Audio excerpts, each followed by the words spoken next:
goes to Tim Brown. Brown, the ex-Heisman winner from Notre Dame, is to the Buffalo 46-yard line. This is the best drive since their first possession. You see on the helmets, and particularly of Steve Wisniewski, that decal, that is the 33rd Tactical Fighter Squadron decal. His brother Vince is a major F-16 fighter pilot and a squad leader. He sent those decals over, and the offensive linemen are wearing them today. Schrader, and he had Brown open, but in a hurry, they're not getting the ball. Well, that was a play that Kelly made earlier on that drive going the other way for Buffalo, and Schrader failed to make it because he had Brown adjusting his pattern, much like Laughlin had done, but Schrader bounced the ball to him. And Brown was really breaking into the clear with no one in that part of the field.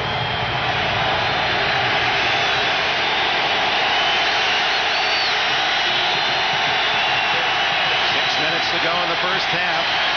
27-3 Buffalo. Incomplete to Horton. No flag. He thought he was hit early.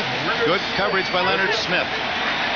The Bills came after Schrader that time, and all he had was a hooking pattern to his tight end, which isn't very good against the blitz. Because Smith was right there with it. Bruce Smith comes limping out for Buffalo. We'll keep an eye on him as he limps to the sidelines. 3rd and 10. Allen in the backfield. Hernandez right. Brown and Grady left. Wide open is Horton, but again incomplete. It might have been deflected. Well, Horton was slipping as he was going for the ball, and as O.J. mentioned, that side of the field, the Raiders side of the field, is the slippery side of the field for some reason because of drainage. Now look at the protection's pretty decent. He throws the ball. Oh, yeah, it was tipped. But look at the slipping here. He couldn't quite get to it. So a tipped pass and a slipping receiver. Jeff Wright was the man who deflected the ball. You're looking at Bruce Smith, the all-pro defensive lineman of the Bills. They worked on what appears to be an ankle. So Nate Odoms drifts back to the 10-yard line as Jeff Gossett prepares to punt again for the Raiders.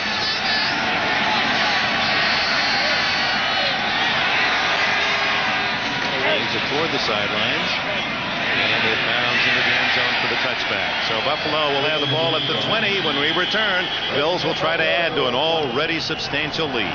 In some of the past plays, and here's the last play. Didn't have a very serious position. No, he's not really moving. You see, he's lost a lot. He's troubled right there.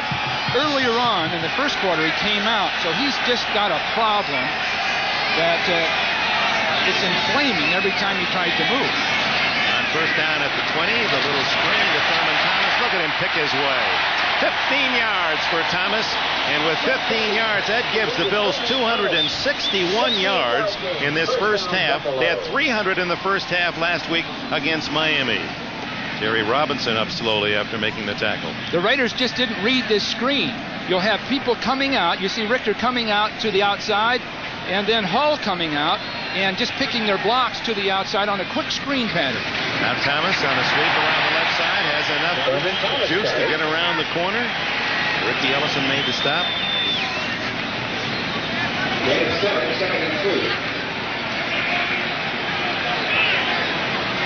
Well, at this point, the Raiders are just getting out-hit, out-hustled, and it's a state of mind. Total yardage, Thurman Thomas out-distancing the Raiders offense. They scored 27 points against Miami in the first half last week. 27 points again this week, and they've got almost 5 minutes yet to go. Thomas appears to have another first down at the 47, and the Bills now just saying, try to stop our run. Here comes Kenneth Davison, and Thomas gets a hand as he comes out. It's all supposition, but suppose the Bills win. Then people like Thomas and Smith and all of them had better be fresh for next week. Kelly goes deep for Andre Reed, who did an excellent job of getting in position to try to make the catch as the ball was thrown to the opposite side. Coverage by Terry McDaniel, an excellent corner from Tennessee. Well, the execution of this Bills club is something to behold. And with the excellent personnel they've got, they just appear to be the best I've seen this year. Kelly going deep for Tasker. Steve Tasker to the 9-yard line.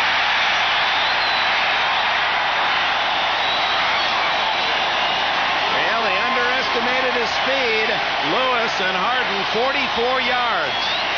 I believe Harden should have been over there. You see number 45. I believe he should have been rotating over to back up Lewis, and he just didn't get there. Well, it's easy to overlook a Tasker who didn't play much as a wide receiver when you have to think about McKellar and Reed and Lofton. Don Smith comes into the backfield now.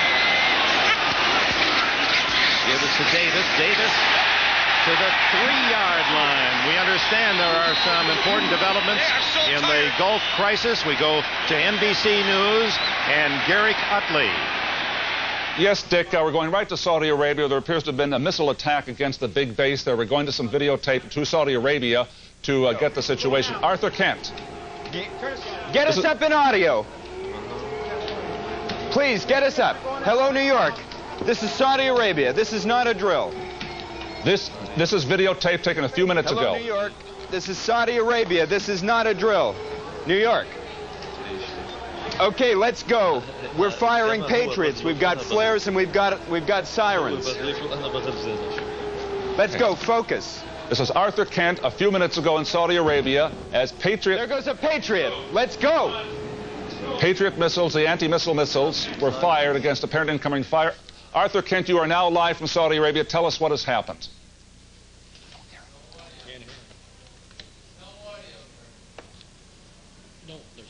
All right, sorry, we apparently do not have audio from Arthur Kent, but just to recap very quickly, a few minutes ago, a number of Patriot missiles, those are the U.S. anti-missile missiles, were fired from the big base there in Saudi Arabia, apparently against incoming missiles from Iraq. We will bring you further details as soon as we get them from Arthur Kent on the scene there. Now back to the game and Dick Enberg. Boy, Garrick, that's sobering news from the Middle East, and Kenneth Davis has scored on a 2-yard touchdown run. It was the next play. Boy, the perspective changes so dramatically when we get the real important news of this day. That completed an 80-yard Buffalo march in 7 plays, and what would appear now to be so early in the game, an insurmountable lead at 34-3.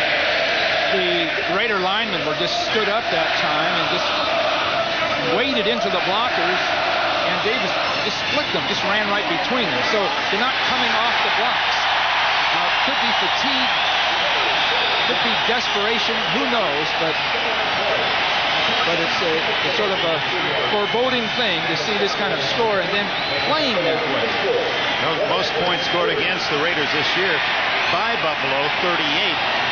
When the Bills scored 24 in the 4th quarter. But the Raiders were in command into that 4th quarter. A 10-point advantage at 24-14. When Buffalo had a touchdown pass from Lofton, the Tasker block punt for a touchdown, Odom's steal from Galt of a touchdown.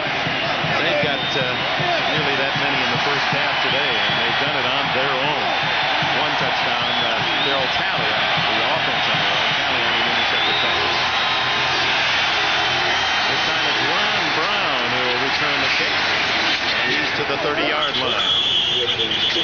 Well, we look ahead as we wrap up our NFL coverage on NBC. On comes the NBA. We'll see a lot of that great face, great talent of Magic Johnson. He'll go against the Celtics. Great rivalry, the Lakers and Celtics. Super Bowl Sunday at noon on NBC. And that'll be followed by some brilliant skating, the NutraSweet World Professional Figure Skating Championships Part 2. You'll see top lady skaters, including Roz Summers and Debbie Thomas. And also the pairs, Underwood and Martini, the great pair from Canada. And 3 of the Soviet pairs.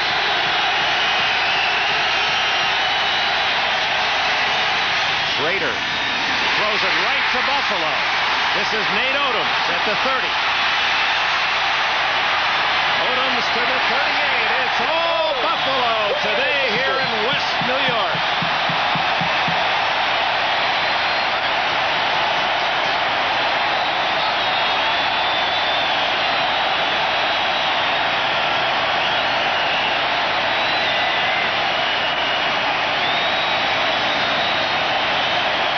Schrader wants to go for it all, and Galt slows down and looks back. Odoms doesn't. So Odoms saw the ball before Galt did. Galt slowing down, Odoms speeding up and intercepting the ball. Well, that was the matchup when Odom stole the ball along the sidelines for the big touchdown in the early season win over the Raiders. Odom's had only one interception all year, gets one here, and the Buffalo Bills and their fans can start thinking seriously about Super Bowl 25. But we have other more serious thoughts, and we understand another NBC News report will be coming up shortly. So we'll leave from Rich Stadium in Buffalo, return you now to NBC News and Gary Gutley. Dick, we're following up on the report of the Patriot missiles being fired from Saudi Arabia, from the big air base there, apparently after incoming Iraqi missiles were detected. A moment ago, we showed you some of the videotape there of what happened as the rockets were being fired off. Our correspondent, Arthur Kent, we believe, is standing by in Saudi Arabia. Arthur, describe what just happened. Garrick, very suddenly, we heard the loud boom, the report of the firing of a Patriot anti-missile missile. Suddenly, flares were flying, sirens started to sound, and we realized that we were under the most intense air raid warning that we have witnessed since the beginning of Operation Desert Storm. You'll remember that 3 nights ago, an incoming Iraqi long-range missile thought to be a Scud or an improved Scud missile was intercepted and destroyed just about 17,000 feet above our position here by one of those Patriot missiles. Tonight we've seen four separate launchings, and I would tell you that they occurred at widely separate intervals, a minute apart, and all seeming to go in different directions. We heard the detonation, a loud detonation, about a mile to the north of us here, very close to the earth. It was a very, as opposed to the earlier attacks when the Patriot took off at a very steep angle, this one seemed to hug the earth, took off straight behind us here. We saw a loud flash and would assume that it had intercepted a missile very close to our position here. Again, the other 3 Patriots going off and seeming to get lost in the sky, looking for a target, but not finding one. Arthur, is there any reports that any Iraqi missiles actually touched down on ground, hit any target there and exploded, causing any damage? No, Garrick, we haven't heard any incoming, and of course the explosive power of these Scuds, carrying anything from a 1,000-pound to a 2,000-pound warhead, is quite great in terms of the noise and vibration, the shock that it causes. As we saw in Israel, there's no evidence yet that any of these missiles can carry a chemical charge. We would be looking at a conventional explosive charge, and I certainly didn't feel anything as we have noticed in the past. Arthur, Arthur, we're continuing to hear the warning sirens and the alarms going on behind you there in Saudi Arabia. Any indication as to when you might get some information from military sources there as to exactly what happened? No, Garrick, what will be happening now is that on the air base and here at our location in this hotel, people will be heading for the shelters. They will be on maximum MOP alert, which means they'll be donning their chemical warfare protective suits and clothing, which we're keeping close at hand here.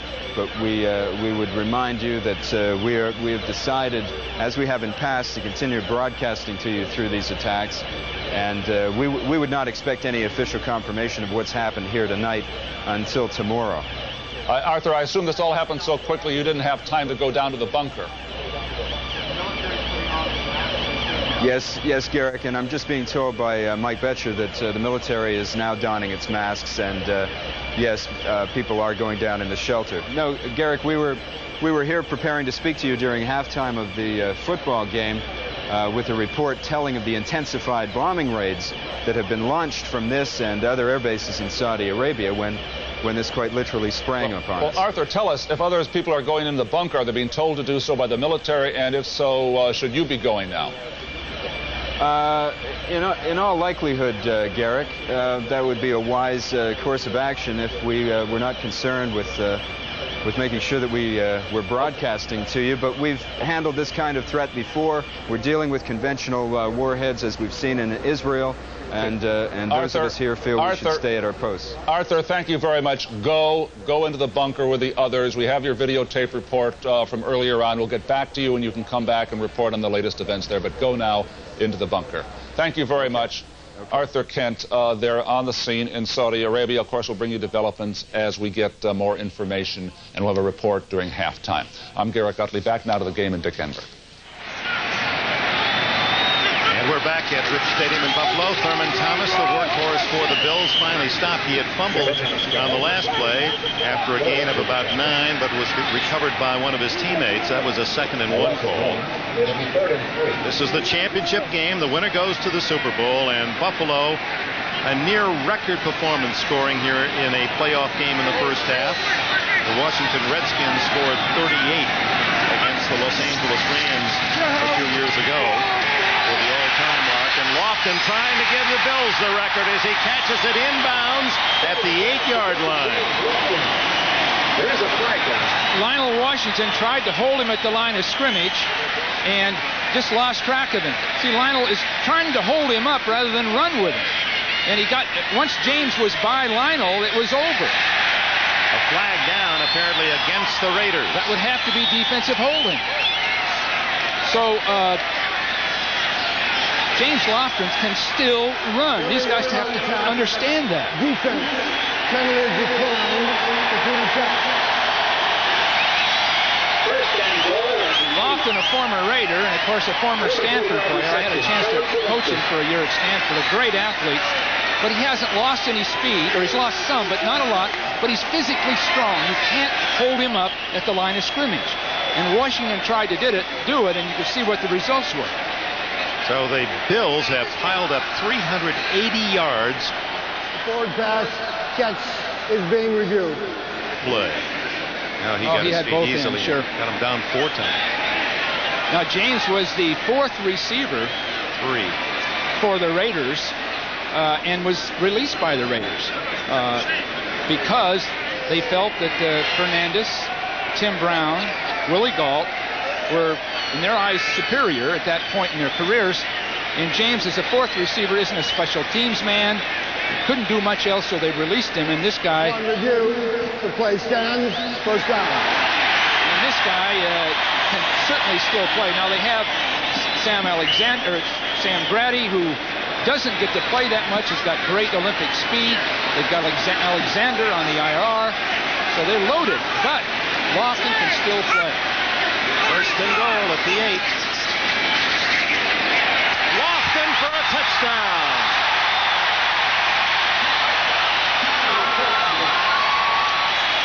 Lionel Washington tried the same thing again. Still trying to muscle with James, and he can't do it. It's that simple. He tried to muscle with him right at the line. Take a look here. Tried to hold him up. And Lofton's so experienced. He started to the outside and then just pushed Washington past him for an easy touchdown. James Lofton, acquired by Al Davis from Green Bay. Of course, Lofton was a #1 draft pick and could well finish #2, maybe even #1 in reception yardage in the NFL career. Norwood hits the extra point. You've just seen a record-scoring first half in National Football League playoff action. 41 here in Buffalo. Just seconds remaining. Buffalo having a record-scoring fest here in the first half. 41-3. The Raiders with time running out. 3 seconds, 2 seconds. Schrader stops the clock, and that'll give him one final play. Now, Bruce Smith, it'll be interesting, Dick, to see if Smith plays, if Thomas play in the second half. Because just assume that the Bills are going to the Super Bowl in one short week. They had better be as healthy and as fresh as they can get. So you'd wonder whether Marv Lee would start pulling some of these critical guys off that field to get ready for the World's Championship. And Smith has come off the field on one occasion today, limping, but he's in there now. 41-3. And he felt this would be a classic battle against two teams that are considered two power teams, the two best teams by record and by most accounting in the AFC, but lopsided indeed. And now it's Schrader running for his life. And out of bounds. And of course, that's only on this day. You have to watch all of the old sports expressions. Many of them do not fit in light of the disaster in the Gulf War. It's halftime in Buffalo. Inspired, and this is one of the best teams I've seen in recent years. It goes down with the Bears, the Giants, and the 49ers. Well, we'll talk about the 49ers, what you think about their game with the Giants as this second half progresses. There'll be time for a lot of speculation as the Bills need a little more than to just keep the Raiders in a bit of a check to secure their Super Bowl spot.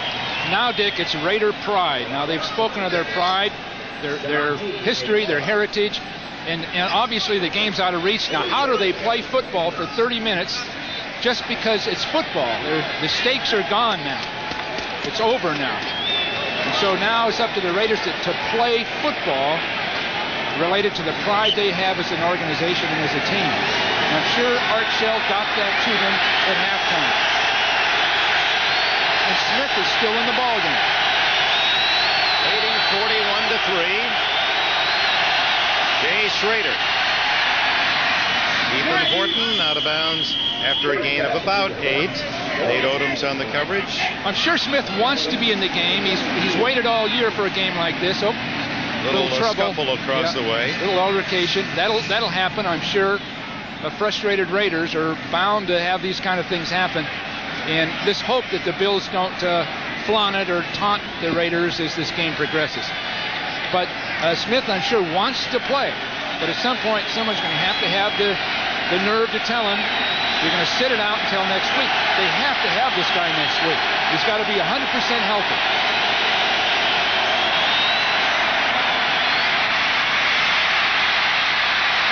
Schrader run out of bounds at the 44-yard line. They don't want to belabor Smith, but he's not moving well, Dick. He's not 100%. I mean, that time he was smoothly blocked by Steve Wright, and he was pushed right past the play. The guy's not 100%, yet he's still in the ballgame. Well, you remember way back in the early part of the season at Miami when Marv Levy, recognizing defeat to the Dolphins, pulled Smith and some other starters out, and that created that argument with Smith and the coaches. And it was at that point that they had a real getting together of the team and coaches and decided, hey, we've got to start focusing. And they all credit that moment to the start of the success of this season. Schrader will run it again. To the Buffalo 49-yard line. Let's go back to Bruce Smith and what's going on. Smith's going to be confronted by Steve Wright, the right tackle, coming up the field, and Steve just in good position. You see Smith just Steve's trying to take it out on him, but Bruce just isn't himself right this minute, and he's not going to get better. Just the start of the second half. Buffalo with a record-setting point production in the first half for a first half of any playoff game in NFL history. 41-3. Marcus Allen, who had only 10 yards rushing the entire first half, while his counterpart with the Bills, Thurman Thomas, racked up 109. Seals and Smith in on that tackle. It's really the test, the character of a football team, to be out of a game, totally out of a game, and still continuing to play with real intensity. Kirby Jackson and Tim Brown. Looks like Jackson's trying to explain himself more than confront Brown. First down at the Bills 44. Blitz from Jackson, and he gets him. Kirby Jackson on a corner blitz. Well, they'd brought him before, and he hadn't quite got there. This time, Schrader had a pass developing well down the field, so Schrader was going to take time to get there. You see 47 coming on the left of the screen. No one there to block him, naturally. And Schrader wasn't looking to that side, and so he just didn't see him coming. Well, and occupying two blockers to stop Bruce Smith, that really gives Jackson an open avenue, doesn't it?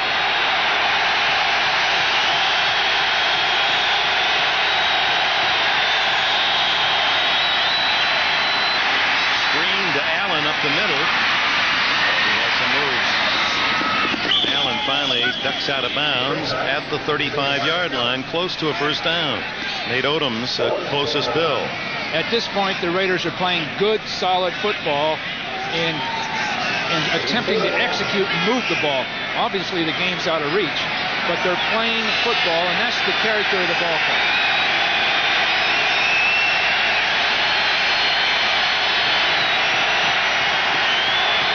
Schrader almost casual in setting up on 3rd and 2. And Allen gets the first down straight ahead to the 32-yard line, where Conlon and Seals wrap him up. Are you shocked, You heard Will McDonough say at halftime that he called this the greatest offensive performance in the first half that he can ever remember. Would you put it in that category? Well, you have to say that because everything is worked. Their running game, their passing game, their spontaneous plays, everything has worked. Raiders got their only points of field goal on their first possession. Schrader on top, has a man. Fernandez intercepted. Mark Kelso ducks in front, and Kelso from William and Mary picks it off.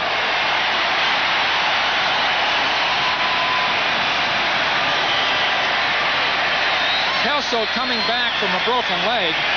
Suffered against the Raiders in their game 5 of the season.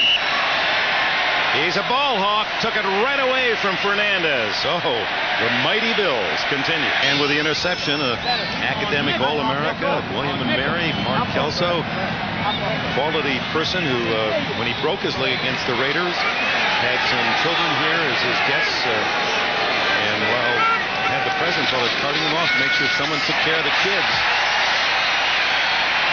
And the ground game now, Buffalo will certainly be their inspiration as they start at the 5-yard line. And Thurman Thomas, he too, like Smith, how far do you go with Thomas with a big lead when you've got Don Smith and Kenneth Davis to run the ball? Well, it's so early in the second half, but at some point soon they should play other people just by that remote chance there'll be an injury that would cost them